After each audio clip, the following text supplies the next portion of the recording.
Хайырлы кеш, хөрмәтле җәмәгать. Саламатсыз ба, хөрмәтле казак бауырларымыз. Менә мин Татарстанга килгәндә гел әйтеп торадыр социаль шелтәрләрендә язып, мин казак халык арасында үстем, казак халык арасында үстем дип. Ул әйтәм бит, без бер-беребезгә авылда таяныш булдык. Чөнки әйтәм бит, ул мәсәлән СССР чорында милләтчелек дип бәйләнәләр иде. Милләтчелек дип үз милләтеңне күрсәтергә ярамый имеш. Университетка кергәндә чакта миңа шунда да әйтәләр, ташла инде, бездә бер нәрсә инде, берләмлектә бер общность, единый советский народ дип. Алар имеш, мин төрле милләт вәкилләр арасында яшәгән кеше, мин имеш белмим, алар белә. Шуңа күрә мин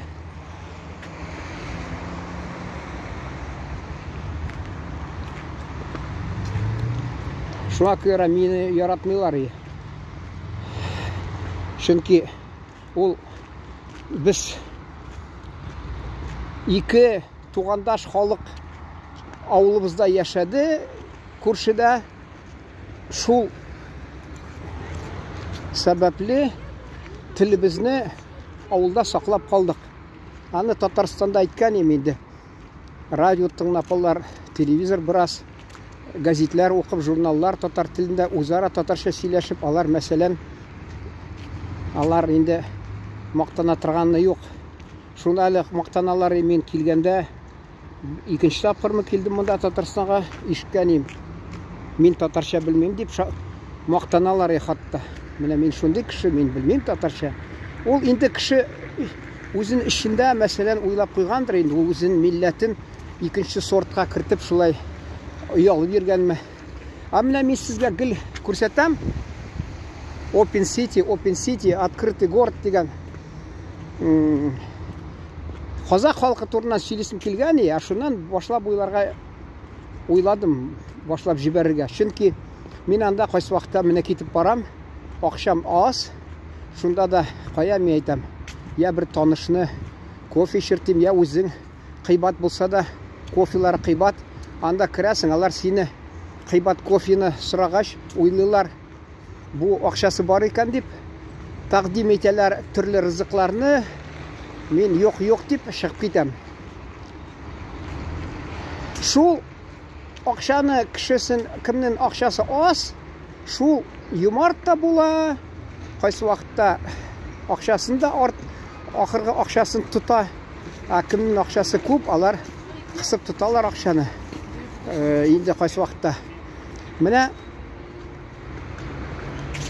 ул казак халкында сөйләгән мин, аларның элек шундый бик киң күләмдә таралган булган, алар юмартлык алар халкында.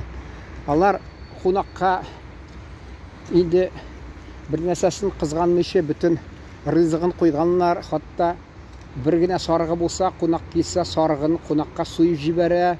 Хатта шулай алар яшәгәннәр. Әле мин вакытында бер әйткәнем, алар кайсы вакытта артык чыгарып җибәрәләр акчасын, үзләре соңыннан тилмереп калалар, акчасын артык чыгара ди. Аны минем бер мәрхүм абыем сөйләгән вакытында Татарстанга килгәндә, безнең авылда шул тигер татар ханымы, аның баласы, малайы вафат булган, аның ике сарыгы булган, бер сарыгын суеп 5 бармак ясаган, икенче сарыгына барып сатып, итен сатып, төрле тәмле ризык нигә дастарханга төрле сатып алган. Инде нәрсәгә яшәргә тиеш ул, менә күрдегезме? Шулай була ул. Ул вакытта шундый күренеш булды, гел шундый күренеш.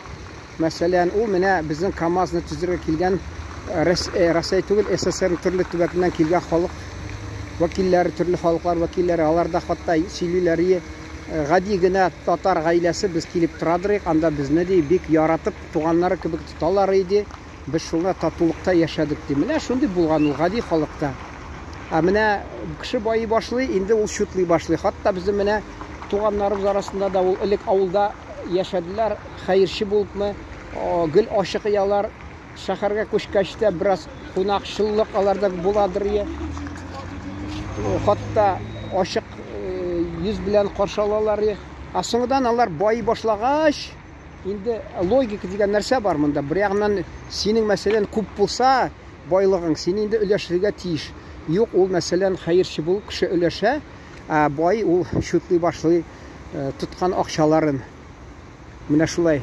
Хатта әле Тургеневта да бар бит бер нәрсә дигән, онтым стихи в прозе әллә нәрсәме шунда бар ул.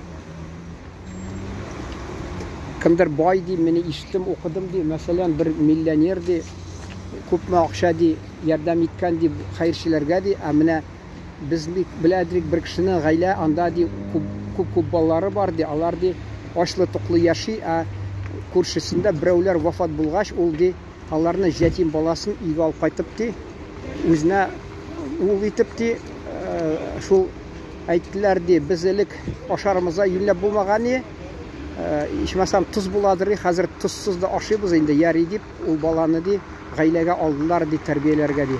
Менә шулай була ул шундый. Шайтас килә. Бер кайчандыр ул дөньяны яратучы, ул Аллада милләтләргә бирә шул шундый ачык күңеллек. Әле казак халкын сөйлиләр бит. Репрессия шарында ничә кешеләрне җибәргәннәр, анда казакларга әйткәннәр, казак халкына аларга ярдәм итмәгез, алар имеш ни дошманнар, әшәке кешеләр дип. Шуңа карамастан казак халкы аларга гел ярдәм итеп торган.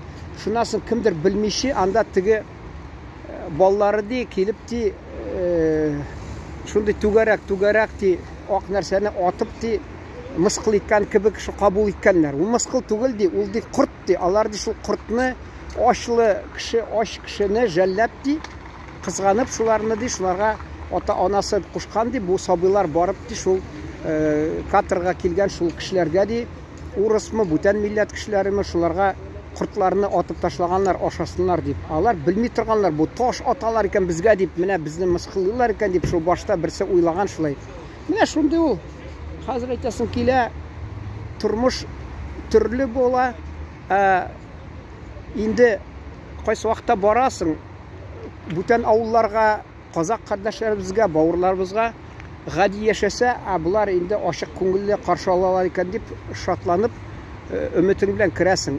Булар байрак яшәсә, алар инде бәлки исе дә китмәс, кунакка шатланмаслар дип уйлап куясың. Кайсы вакытта бик сирәк тә түгел, киресенчә, алар кунак итәләр, ансы инде яхшы. Мин аны хатта беләләр, алар мине беләм.